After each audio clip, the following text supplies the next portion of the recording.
Good morning, everybody. I'm Samir Abdullah. I'm with CRSD, Concerned Residents of South Dearborn. With me today is Matthew Bertrand. He is a restoration coordinator with the Friends of the Rouge. Matthew has a master's degree in landscape architecture from the University of Michigan. He helps Rouge communities to solve pollution problems by planting trees and gardens. And as of all of you know, that our community, we're in an industrial location where we kind of go through a lot of the issues with pollution and whatnot. Um, Matthew is going to explain to us about 100 trees that are available for the South End residents. You have an opportunity to learn more about trees today and the opportunity to sign up to receive a tree for your home. Right. Thank you very much, Samir. Assalamu alaikum, everyone. I'm Matthew Bertrand. It's a pleasure to be here. I work with Friends of the Rouge. I'm a restoration coordinator. A little bit about Friends of the Rouge for you all, just so you get to know us. We are located in Southeast Michigan. You can see right down here, that's the Rouge River watershed. It encompasses Detroit, Dearborn, and many other communities. We engage thousands of people every year to help restore the Rouge River. We do that by planting trees, by planting gardens. You can see right here the Rouge just outside your community with the Ford plant, the Cleveland Cliff stacks, and then just on the other side is Salina School and the rest of your neighborhood right here. So you are a key Rouge community, and it's our job to support you. There's a few things we're going to talk about today. We're going to talk about trees for the South End, so the 100 trees that are available that you can sign up for. We'll talk about the benefits of trees, common tree challenges, helping your tree survive, and then we'll take questions from anyone in the audience. So to get us started here, here's a shot of the South End, Fernie Street. You can see some trees off in the distance, but as is very common in the neighborhood, some vacant land without much tree cover at all. I'd like you to contrast this with this street. This is Indian Village in Detroit. It's Iroquois Avenue, and you can see both sides of the street in the easement lined with big mature trees as far as the eye can see. This is the vision that we have for the South End. And once we achieve this vision, it will help solve many of the challenges the South End is facing. So I want you to each ask yourself, what about your yard? Do you have trees in that front easement area? If not, then there are trees available for you. There are 100 trees available, first come, first serve, and you can apply by going to therouge.org/get-a-tree. There's a $19 cost, but there is assistance available if you need it from the Concerned Residents for South Dearborn to help cover that $19 fee. The rest of the funding for this is coming from Cleveland Cliffs and from the city of Dearborn through their tree planting service. These trees would be planted by professionals who would come to your home, and they will plant the tree in the front yard area, and they will be large, beautiful trees. So it would be a professional process, and then those trees will be maintained for a lifetime by the city of Dearborn through their pruning service. And if the trees die in the first year, they will be replaced free of charge. So this is an excellent opportunity for residents of the South End to get trees in their yards. So moving on, I'm going to talk about why you would want that. Why do you want to have a tree in your front yard? What are some of the benefits next? So to start thinking about that, I want you to take a look at this picture or just close your eyes and think about a tree that has mattered to you in your life, whether it's been you in a forest, you just with a single tree at your home, a park in your neighborhood, wherever. If you're from somewhere else in the world, you could think back to your original home and think about a tree there. Just think about that tree and what it meant to you for a moment. Maybe you're like many of the residents of the neighborhood from Yemen, and maybe you're thinking about an acacia tree in the desert areas, or a date palm in the city of Sana'a, or maybe one of the dragon's blood trees on Socotra Island. There are some really amazing trees from the Yemen area. Or maybe you've had a chance to explore some of the forests and trees in Southeast Michigan. For example, this is Parr Recreation Area, which is a Rouge park. The Rouge River runs through this area. Or if you're like me, I'm from the Sonoran Desert originally. And so this is the kind of space I think of, which is very different from Michigan. It's taken me a long time to get used to the giant trees that grow around here. And actually, some of the trees out here are very similar to trees in Yemen. We have acacia trees, several varieties that grow in Tucson as well. So I was very interested to learn a little bit more about the kinds of trees in Yemen through this project. But no matter what trees you're imagining, wherever in the world, all trees are beautiful, and trees also help build wealth. A mature tree in your landscape will raise your property value as much as $10,000. So they'll end up building significant wealth for communities, and they make our lives better. We'll talk more about that coming up next. So first, I want you to think about whether trees can cool you down. So think about going to a soccer game and you've got the choice of sitting under an umbrella or sitting under a mature tree. Which one would you pick? Now, both provide shade, but the tree itself will actually cool the air by about 10 degrees. So when you plant lots of trees, you start to see a really big benefit. So here is a freeway through Metro Detroit. You can see no trees in sight here, and a lot of hard surface, asphalt and concrete that just soaks up the heat and then radiates it back out, and then all the heat from the cars there. Compared to an area like this with tons and tons of trees around, those trees really keep things much cooler. So we want to see something more like that for the South End for the long term. Here's a shot from downtown Detroit, no trees, versus a space like this where people can sit and relax under a mature tree. The space on the bottom left is much more comfortable. That's where we want to see things go. How about your house? Can your tree cool your house down? The answer is yes, especially trees planted on the west side of your house. They can cut your energy bills by up to $250 a year. So a tree can actually save you money and make your house much more comfortable as well. All right, next, can trees clean our air? We all know that the South End has been facing challenges from all the industrial pollution nearby. This is a map I made a little while ago that shows the heavy industry that's near the South End, on the west side, on the south side, on the north side as well.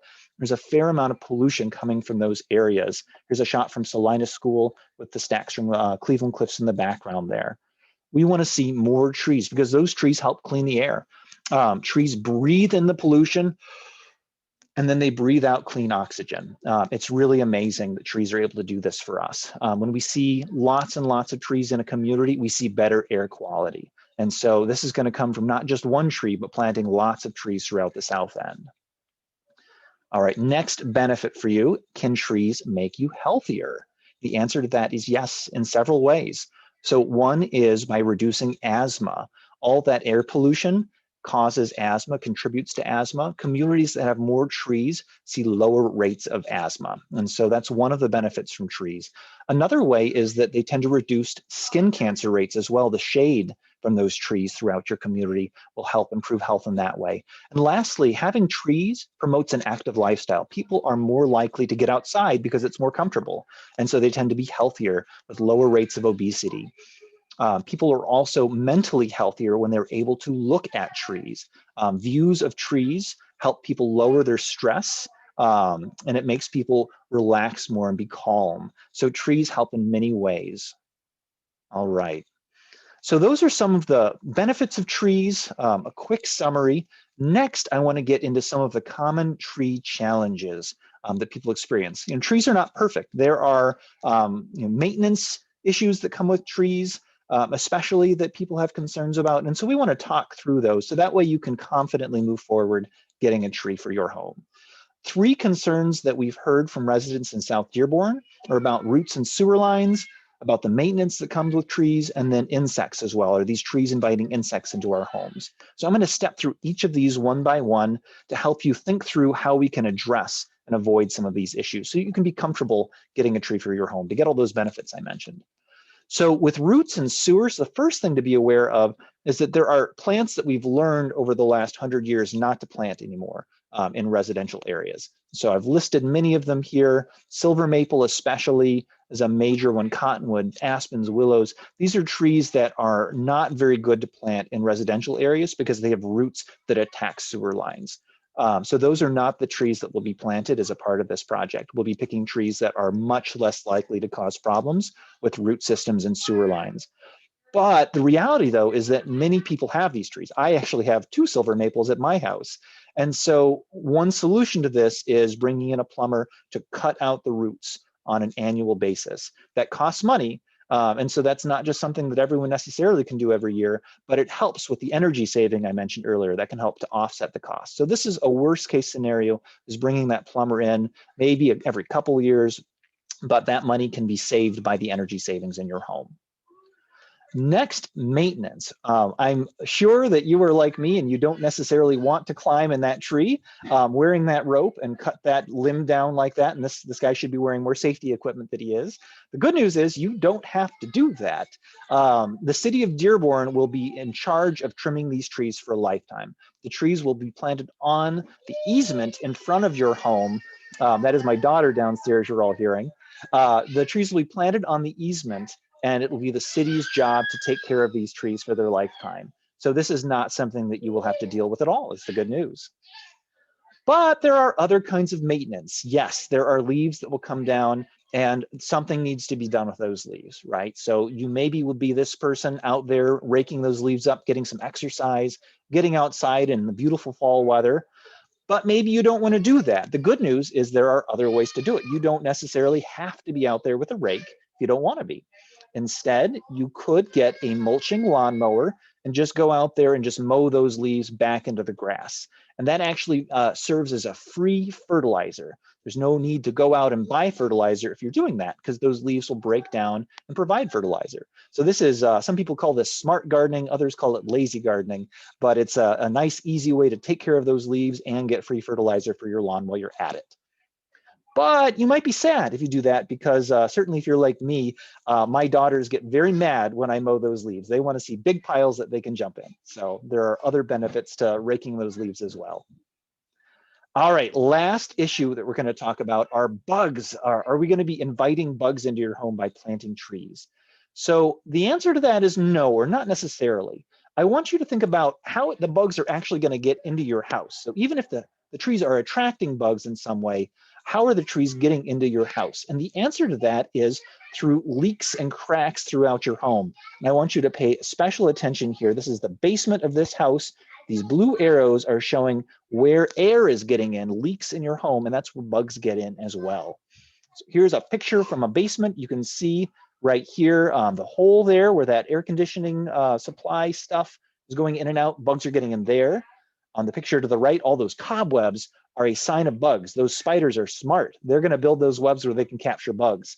So this area, it's called the rim joist, is where bugs are typically getting into most homes.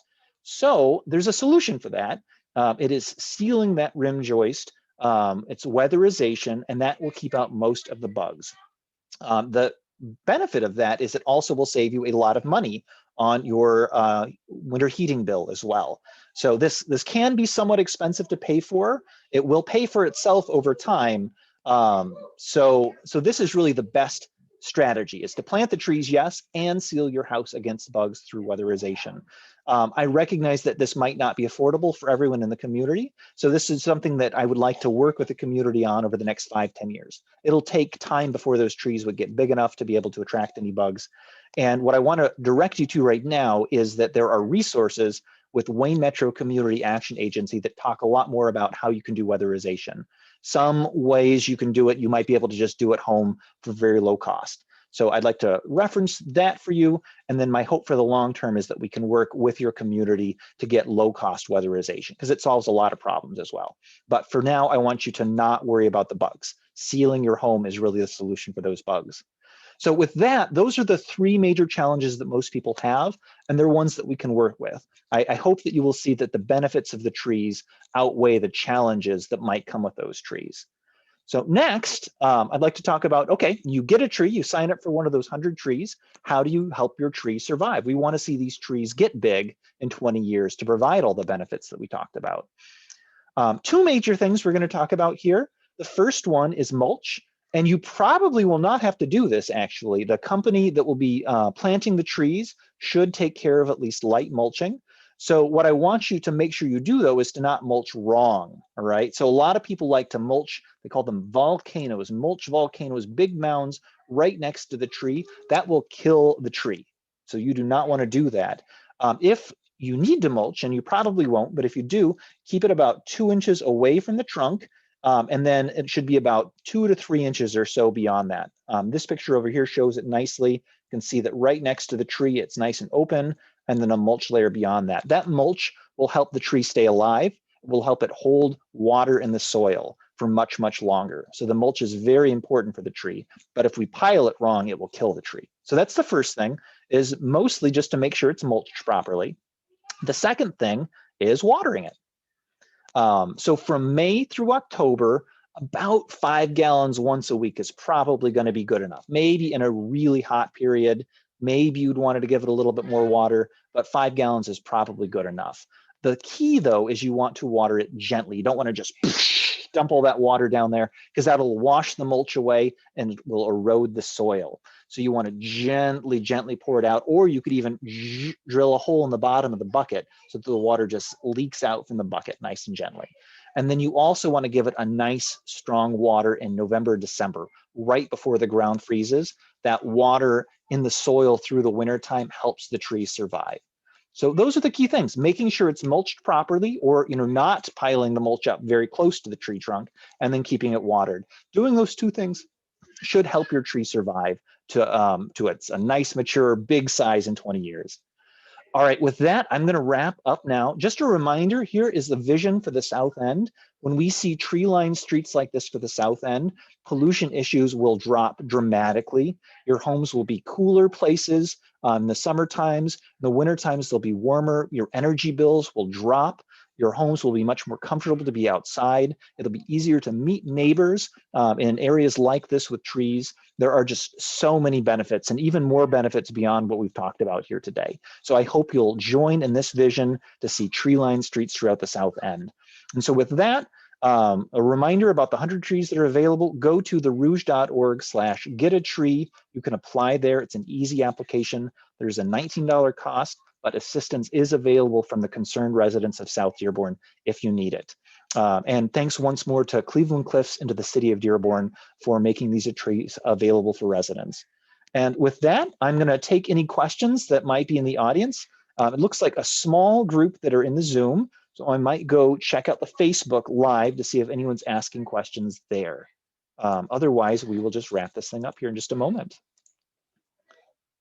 Let me see. Looks like I don't see any questions on the Facebook, which does not surprise me.